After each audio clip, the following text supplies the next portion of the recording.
Hello viewers, আজকে আপনাদের জন্য আমি অ্যাডোব ইলাস্ট্রেটর টিউটোরিয়াল শুরু করতে যাচ্ছি এবং এই অ্যাডোব ইলাস্ট্রেটর টিউটোরিয়ালে আমরা এ টু জেড আলাপ করব, অর্থাৎ বেসিক টু অ্যাডভান্স সব কিছুই আলাপ করব। তো শুরুতেই বকর আইটি সেন্টার থেকে আপনাদেরকে স্বাগত। আপনারা আমার এই টিউটোরিয়াল স্ক্রিপ্ট না করে দেখবেন, কারণ স্ক্রিপ্ট করে যদি দেখেন তাহলে অনেক ভিতরে ছোট ছোট সূক্ষ্ম সূক্ষ্ম জিনিস আছে যেটা বাদ পড়ে যাবে, ডিজাইন পুরোপুরি শিখতে হয়তো পারবেন না।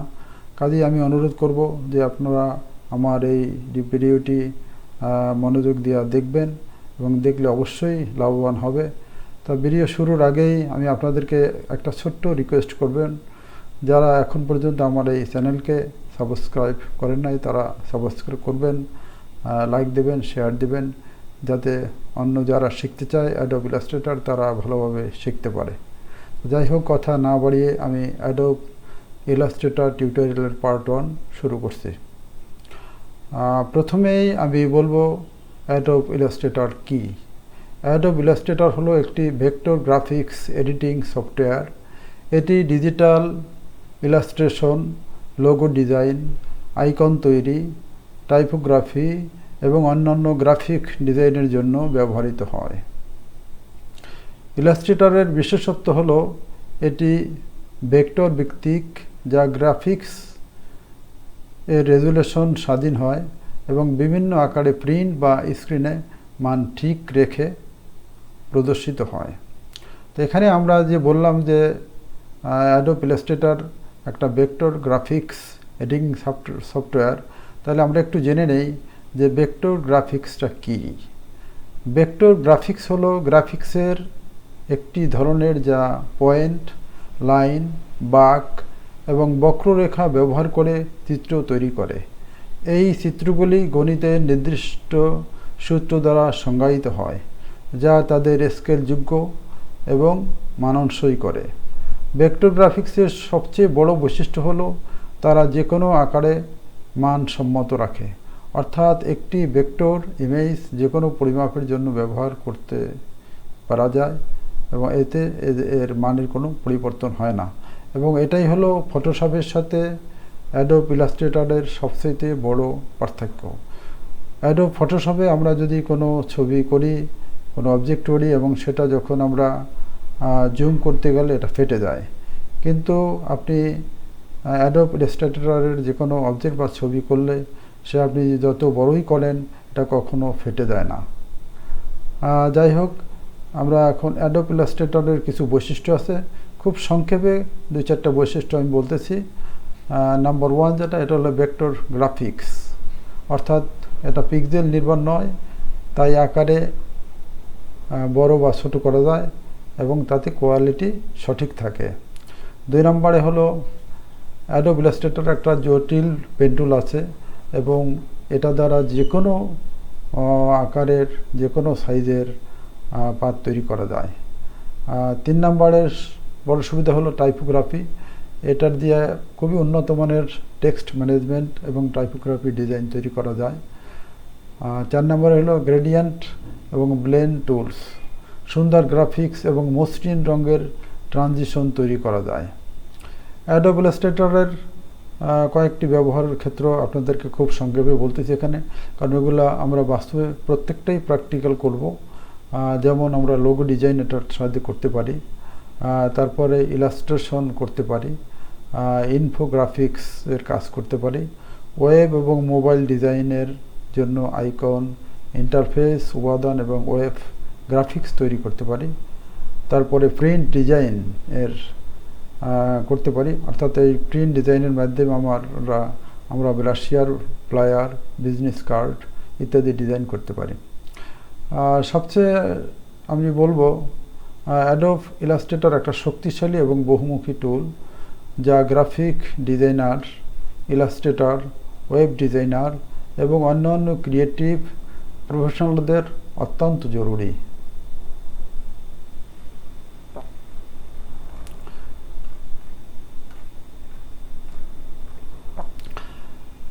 এরপরে আমরা দেখব যে অ্যাডোব ইলাস্ট্রেটর কিভাবে ডাউনলোড এবং ইনস্টল করা যায়। আমরা অনেক সময় দেখি যে এটা ইনস্টল করতে যেয়ে খুবই জটিলতার সৃষ্টি হয়। তাই আপনাদেরকে আমি খুব সহজ একটা পদ্ধতি দেখিয়ে দিচ্ছি। এই পদ্ধতিতে আশা করি আপনারা খুব সহজেই অ্যাডোব ইলাস্ট্রেটর 223, 224 অর্থাৎ আপনি যেটা চান সেটাই খুব সহজেই ডাউনলোড করতে পারবেন এবং ইনস্টল করতে পারবেন। তবে যাই হোক, আমরা এটা যাচ্ছি ইনস্টলেশন কীভাবে করব, ডাউনলোড কীভাবে করব সেটা আপনাদেরকে দেখাচ্ছি। এখানে দেখেন, আমি প্রথমে এখানে আমার যে সার্চ বার আছে, এখানে আমি লিখতেছি সার্কেল এফটিপি। এটা দেখে ক্লিক করলাম। ক্লিক করলে দেখেন এখানে আসছে সার্কেল এফটিপি নেট। এখানে আমরা ক্লিক করলাম সার্কেল এফটিপি নেট। এখানে দেখেন সফটওয়্যার চলে আসছে, বহু সফটওয়্যার আসছে এই সার্কেল এফটিপিতে। তো এখানে আমরা উপরেও সফটওয়্যার লেখা আছে, এখানে আমরা করব। আর এখানে আছে এই যে সফটওয়্যার আছে দেখেন, তো এই সফটওয়্যারে আমরা ক্লিক করব। দেখেন এখানে সফটওয়্যার ক্লিক করে আমরা এখানে এই যে আমার আগে করছি সেটা লেখা আছে অ্যাডোব ইলাস্ট্রেটর 2023 লিখে চলেছি। অর্থাৎ এখানে দেখেন এই যে এটা ঘুরতেছে, তার মানে হলো সে এখনই অ্যাডোব ইলাস্ট্রেটর দেখাবে, যাতে আমরা ডাউনলোড করতে পারি। একটু ওয়েট করতে হবে, আমরা ওয়েট করি আসা পর্যন্ত। হ্যাঁ, এই দেখেন চলে আসছে। এটা আমাদের অনেকগুলাই চলে আসছে। তাহলে এখানে দেখেন অ্যাডোব ইলাস্ট্রেটর এই যে 204 চলে আসছে। তাহলে এখানে আমি আপনাদেরকে একটা দেখাই, এটাও 204 অ্যাডোব ইলাস্ট্রেটর 204। 204, 3 যে কোনো একটা আমরা ডাউনলোড এবং ইনস্টল করলেই হবে। তা আমি আপনাদেরকে এটা দেখাচ্ছি।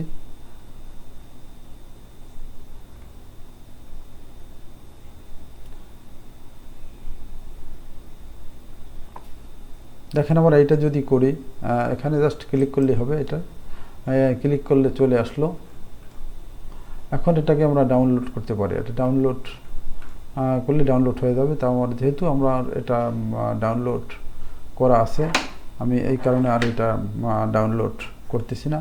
তা আপনারা এভাবে এটা ডাউনলোড এবং ইনস্টল করে নেবেন। এরপরে আমরা যাব, এরপরে আমরা এবারে ওপেন করতেছি আমরা আমাদের যে অ্যাডোব ইলাস্ট্রেটর আমরা এখন ওপেন করতেছি। দেখেন ওপেন করে আমাদের পরবর্তী ধাপে আমরা যাব।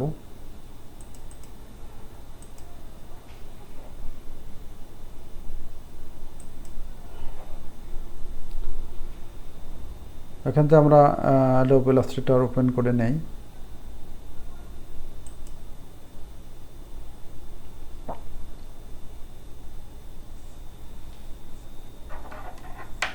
ওপেন হচ্ছে দেখেন।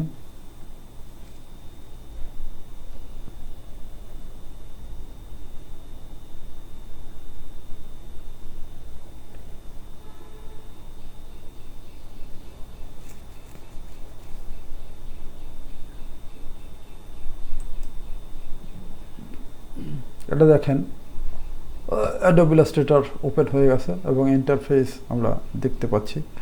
এখন আমরা প্রথমেই আমরা ইন্টারফেস সম্পর্কে একটু পরিচিতি নেব। এখানে আমরা যেগুলো দেখতেছি দেখেন, এদিকে কিছু টুল দেখতেছি, এদিকে কিছু টুল, এটা তা এগুলো সম্পর্কে আমরা একটু আলাপ করি এবং এটা আলাপ করে আমরা বেসিক আইডিয়া নিয়ে নেই। বেসিক আইডিয়া নিলেই পরবর্তীতে আমাদের কাজ করতে সুবিধা হবে। আমরা এইখানে যেটা দেখতেছি, এই যে এখানে যেটা দেখা যাচ্ছে, দেখেন এখানে যেটা দেখা যাচ্ছে এটা হলো টুল বার অথবা টুল প্যানেল। আবার এদিকে যেটা আমরা দেখতেছি এটা হলো মেনু, আর এটা হলো দেখেন এখানে আমি একটা আপনাদের জন্য এখানে একটু ফিগার দিয়ে বোঝানোর চেষ্টা করছি। তো এখানে এটা দেখেন, এই যে লেখা আছে, এটা আমরা একটু বড় করে নিতে পারি। এই যে দেখেন, এখানে এটা হলো টুল বার, আর এই উপরে যেটা আমি দেখলাম এটা হলো মেনু বার।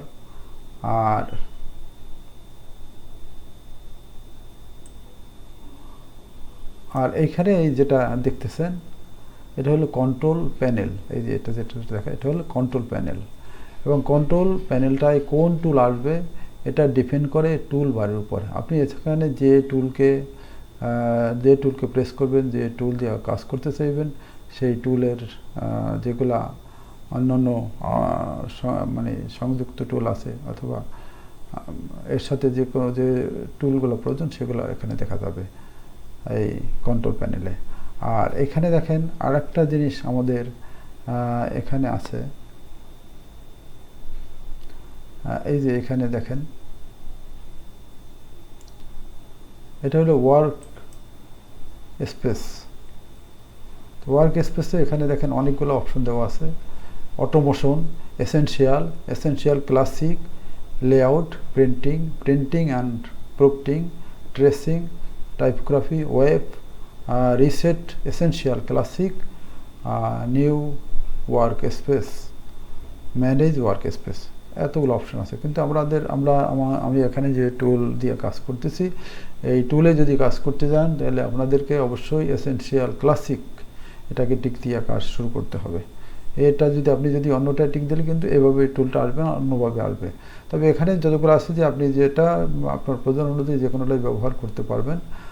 এখানে আমি এই এসেনশিয়াল ক্লাসিক দিয়েই কাজ করি, এটাই সব টুল ভালোভাবে পাওয়া যায়, এই কারণেই আমি এটা দিয়ে কাজ করতেছি। আর অনেক সময় দেখা যাবে যে আপনার এই টুল হারিয়ে যাচ্ছে, কোনোটা আপনার হয়তো এমন প্রেস করলেন যে ওই টুলটা পাওয়া যাচ্ছে না। আর সেক্ষেত্রে আপনি একটা কাজ করতে পারেন, দুইভাবেই আপনি টুলটা পেতে পারেন। নাম্বার 1 হলো যে এখানে আপনি যদি রিসেট এসেনশিয়াল ক্লাসিকে ক্লিক করেন তাহলে আপনার প্রথম যেভাবে সেটিংস ছিল সেভাবে সেটিংস চলে আসবে, এটা একটা করতে পারেন।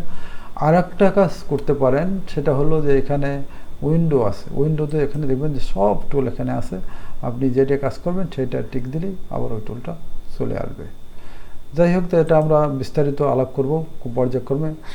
এরপরে আমরা এখানে যে টুল বার আছে, এই টুল বারটা আমাদের জন্য খুবই খুবই খুবই জরুরি, এবং এটা দিয়েই মেনলি সমস্ত ডিজাইন আমরা করব, সমস্ত কাজই এটার মধ্যেই থাকবে, এইটা দিয়েই হবে। আর এইটার সাথে যেটা বললাম যে আপনার যেই টুল লাগবে সেটা যখনই আপনি ক্লিক করবেন এখানে আপনার কন্ট্রোল প্যানেলে এই টুলগুলো চলে আসবে। যাই হোক, তাহলে আমরা প্রথমে এই টুল সম্পর্কে একটু পরিচিত হই। এখানে আপনাদের জন্য এই টুলের একটা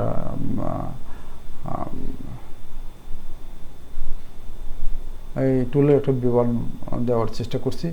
আপনারা আশা করি এটা দেখলে আরও ক্লিয়ার হবে। তার আগে আমরা একটু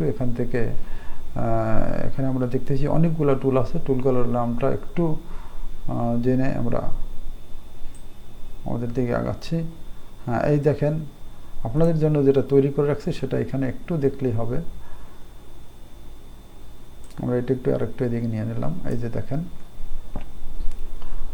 short description of tool panel or tool bar, এটা তো এখানে আমাদের প্রথমেই যেটা এখানে দেখা যাচ্ছে এটা হলো সিলেকশন টুল, আর এটা হলো ডাইরেক্ট টুল। এখানে আরেকটু কথা আপনাদেরকে বলে রাখি যে এই যে প্রত্যেকটা নিচে দেখেন এই ছোট্ট একটা অ্যারো সাইন আছে, এই অ্যারো সাইনে যদি যেগুলোয় থাকে সেগুলো আরও একাধিক টুল আছে। যেমন এটা ডাইরেক্ট টুল, এটা যদি আমরা এখানে রাইট বাটন ক্লিক করি তাহলে দেখেন এটার মধ্যে আরও 2টা টুল আছে, direct selection tool, group selection tool. আমরা প্রত্যেকটা সম্পর্কেই শিখব। এবং ডাইরেক্ট সিলেকশন টুলের সংক্ষিপ্ত হলো Ctrl+A দিলেই আপনি ডাইরেক্ট সিলেকশন টুল পাবেন। এরপরে আসে এই যেটা আছে এটা হলো ম্যাজিক অন টুল, আর এটা হলো লেসো টুল। এই ম্যাজিক অন টুল এবং লেসো টুল। এরপরে আছে আমাদের পেন টুল, আর এটা হচ্ছে কার্ভেচার টুল। এই পেন টুলের মধ্যে আবার অনেকগুলো অপশন আছে, যেমন এই যেটা বলছিলাম যে এখানে ছোট্ট একটা অ্যাডোশন থাকলে এখানে ক্লিক করলে এটার মধ্যে অনেকগুলো টুলস আছে, সেটা পাওয়া যাবে। যেমন এটা দেখেন যে এটার মধ্যে এই যে পেন টুলের মধ্যে ওর 4টে আছে, pen tool, add anchor point tool, delete anchor point tool, anchor point tool, এই 4টে আছে। তো এটা প্রত্যেকটা সম্পর্কে আমি বিস্তারিত আলাপ করব পর্যায়ক্রমে। আপনারা আশা করি ধৈর্য ধরে দেখবেন। যারা নতুন আছেন, শিখতে চান, অবশ্যই আপনাদের এই ভিডিওটা খুবই কাজে আসবে। এরপরে দেখেন এই যে টি দিয়ে যেটা, এটা হল টেক্সট টুল, টাইপ টুল। টাইপ টুল দিয়ে যে কোনো কিছু লেখার কাজে হয়। এরপরে এই যে এটা টাইপ টুলের মধ্যে আবার কয়েকটা আছে, এই এটার অনেকগুলো দেখেন 1 2 3 4 5 6 7টা আছে টাইপ টুলের মধ্যে। তাহলে প্রত্যেকটাই আমরা ব্যবহার শিখব। এরপরে টাইপ টুলের পাশে যেটা আছে সেটা হলো লাইন সেগমেন্ট টুল। এটা মেনলি সরলরেখার লাইনের কাজই করা হয়, অন্য কোনো কিছু কাজ করা যায় না। তো এটা তাই আমরা আলাপ করবো। এখানে একটা, এটা হলো এই যে এটা পেন টুলের পাশে যেটা কার্ভেচার টুল। তারপরে এই যে এটা দেখেন, এটা শেপ টুল বলে। এখানে আমাদের অনেকগুলো শেপ আছে, যে কোনো অর্থাৎ rectangular shape, round rectangular shape, ellipse tool, polygon tool, star tool, flare tool, এগুলো টুল আছে। এরপরে যেটা আছে এখানে যেটা দেখতেছেন, এটা হলো পেইন্ট ব্রাশ টুল। এই পেইন্ট ব্রাশ টুলের মধ্যে আবার 2টা আছে, আর একটা আছে ব্লক ব্রাশ টুল। এরপরে আমাদের যেটা আসে এবার শেফার, এটা হলো আমাদের শেফার টুল। তো এর মধ্যে আছে আরও, সেগুলো আমরা বিস্তারিত বলতে গেলে আরও সময় লাগবে, কাজে এটা পরে ভিডিওতে আমরা বিস্তারিত বলবো টুলস সম্পর্কে। এখন শুধুমাত্র নামটাই আপনারা জানেন। আর এটা হলো ইরেজার টুল। ইরেজার টুলের মধ্যে আবার কয়েকটা আছে, দেখেন ইরেজার টুল, সিজার টুল, নাইফ টুল। তারপরে আছে আমাদের এটা দেখেন, এটা হলো রোটেট টুল, ঘোরানোর জন্য, রোটেট করার জন্য এই টুলটা ব্যবহার করা হয়। তারপরে দেখেন যে এটা রোটেট টুল, এটা হলো স্কেল। রোটেট টুলের পাশে যেটা আছে সেটা হলো স্কেল টুল এটা। তারপরে আমাদের এই যেটা দেখেন অনেকটা ঘোড়ার মতো দেখা যায়, এটা উইথ টুল। উইথ টুলের পাশে এটা হলো রিফ্লেক্ট টুল। তারপরে আমার যেটা আছে এটা হলো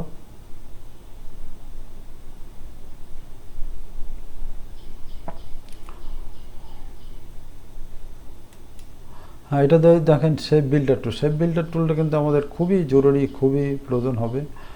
এটা বিভিন্ন শেপ করার জন্য, মানে এই শেপ টুলটা অনেক বেশি কাজে লাগবে। এটা সম্পর্কে আমরা আলাদা টিউটোরিয়াল নেব এবং ওখানে আমরা বিস্তারিত বলবো। যাই হোক, তো এই শেপ টুলের মধ্যে আবার অনেকগুলো আছে। যাই হোক, এরপরে দেখেন, এরপরে আছে আবার পার্সপেক্টিভ টুল। পার্সপেক্টিভ টুল আর পার্সপেক্টিভ সিলেকশন টুল, 2টা আছে। এরপরে এই যেটা আছে এটা হলো মেশ টুল বলা হয়। এই যে দেখেন, এটা হলো মেশ টুল। মেশ টুলের পরে এটা এই যেটা আমরা দেখতেছি এটা হলো গ্রাডিয়েন্ট টুল। তারপরে এই যেটা দেখতেছেন এটা হলো আইড্রোফার টুল, এবং এর মধ্যে আরেকটা আছে মেজার টুল। তারপরে দেখেন এটা হলো ব্লেন্ড টুল। তারপরে আমাদের এই যেটা দেওয়া আছে এটা হলো সিম্বল স্প্রেয়ার টুল। এর মধ্যে আবার অনেকগুলো টুল আছে, যাই হোক। তারপরে আমাদের এটা আছে গ্রাফ করার জন্য, গ্রাফ টুল। বিভিন্ন ধরনের গ্রাফ আমরা এর সাথে করতে পারবো। তারপর এটা হলো আর্টবোর্ড টুল। তারপর এটা হলো স্লাইস টুল। এটা হলো স্লাইস টুল, আবার স্লাইস টুল আর স্লাইস সিলেকশন টুল, 2টা আছে। এই যে হাতের মধ্যে যেটা দেয় এটা হলো হ্যান্ড টুল, অর্থাৎ আমরা অবজেক্ট এটা ঘোরানোর জন্য এই টুলটা আমাদের ব্যবহার হয়। যাই হোক, এটা পরবর্তী ক্লাসে আমরা বিস্তারিত আলাপ করব। এটা হলো জুম টুল। এটার থেকে আমরা জুম ইন করতে পারি এবং জুম আউট করতে পারি। এরপরে যেটা দেখতেছি এটা খুবই জরুরি, এটা হলো ফিল এবং স্ট্রক টুল। উপরে যেটা এটার ফুল, এটা হলো স্ট্রক মানে হলো চারিদিকে আপনি যে কোনো, যদি আমরা একটা অবজেক্ট নেই, চারিদিকের যেটা, যেমন আপনাদেরকে যদি আমি ছোট্ট একটা অবজেক্ট নিয়ে দেখাই তাহলে বুঝতে পারবেন। আমি এখানে, যাই হোক, এটার আমরা যেটা বলতেছিলাম, তাহলে এর জন্য আমাদের এই যে এখানে আছে, এটা আমরা একটা স্কোয়ার, দেখেন এই যে আমরা একটা স্কোয়ার রেখে বললাম। এখানে এই যে মাঝখানের যেটা কালার আছে, এই যে কালার যেটা হচ্ছে এটা ফিল কালার, এবং চারিপাশে যে রেখা যেটা দেয় এটা হলো স্ট্রোকটা একটু অন আছে, অনটা বড়াই দিলে আর বুঝতে পারবেন। এটা দেখেন, এটা হলো স্ট্রোক। তার সম্পর্কে বিস্তারিত আমরা আলাপ করব এবং যেটা উপরে থাকবে আপনার সেটাই কালার আমরা চেঞ্জ করতে পারবো। সবসময় আমরা যেটা কালার চেঞ্জ করতে পারবো সেটা, যেমন আমি যদি এটার কালার স্ট্রোক কালার যদি চেঞ্জ করতে চাই তাহলে এটা ক্লিক করলে উপরে আসবে। এখন আমরা এখানে দিলে এই যে কালার চেঞ্জ হয়ে যাবে, দেখেন। আবার যখন আমি যদি এইটার কালার চেঞ্জ করতে যাই তাহলে এইটা উপরে আসবে, এটা উপরে আসবে, এটা দেখেন, এটা যদি আমরা এখানে ক্লিক করি এখানে চেঞ্জ হয়ে যাবে। আমি আশা করি এটা বুঝতে পারছেন। এরপরে এখানে দেখেন একটা টুল আছে, এটাকে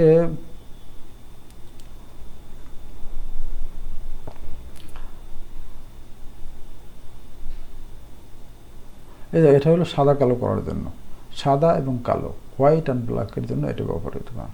আর এখানে যে টুলটা আছে, এখানে যে তিনটা দেখতেছেন, এই তিনটার মধ্যে এটা হলো গ্রাডিয়েন্ট টুল। আর এটা যদি নন কালার হয়, আপনি যেটাকে করতে চান, আপনি যদি এটাতে ক্লিক করে এটা নন হয়ে যাবে। যেমন এই যে লাল আছে, এটা নন হয়ে যাবে। এখন আমি যদি এটা নন করতে চাই, এটা উপরে যদি আনি এবং এটা ক্লিক করলে এটাও নন হয়ে যাবে, দেখেন, নন হয়ে যাবে। তাহলে এভাবে আমরা নন করে দিতে পারি এটা। তাহলে আপনি বুঝলেন যে এটা হলো গ্রাডিয়েন্ট টুল, আর এটা হলো নন কালার করার জন্য এটা। তো এই মোটামুটি আমাদের হলো টুলের খুবই সংক্ষিপ্ত পরিস্থিতি। আর নিচে যেটা আছে ডাটা এডিট, এটা সম্পর্কে আমরা বিস্তারিত আলাপ করব এরপরে। তো আজকের ভিডিও আমাদের এ পর্যন্তই। আশা করি আপনারা এই ভিডিও দেখে নতুন কিছু শিখতে পারবেন। আপনারা ভিডিওটা স্ক্রিপ্ট না করে পুরোটা দেখবেন, তাহলে ইনশাল্লাহ আপনাদের কিছু না কিছু লাভ হবে। এবং এর পরবর্তীতে আমরা ধারাবাহিকভাবে প্রত্যেকটা টুল নিয়ে আলাপ করব এবং প্রত্যেকটা বিষয় বিস্তারিত আলাপ করব। আশা করি যে আপনারা আমার এই অ্যাডোব ইলাস্ট্রেটরের ভিডিও দেখলে আপনার এই অ্যাডোব ইলাস্ট্রেটর শেখার জন্য আর অন্য কোনো ভিডিও দেখা লাগবে না, অন্য কারো কাছে শেখা লাগবে না। আপনারা আমার এই চ্যানেলটাকে সাবস্ক্রাইব করবেন, তারপরে লাইক করবেন, শেয়ার করবেন, তাহলে আমি আরও ভিডিও করতে উৎসাহিত হব। সবাইকে ধন্যবাদ।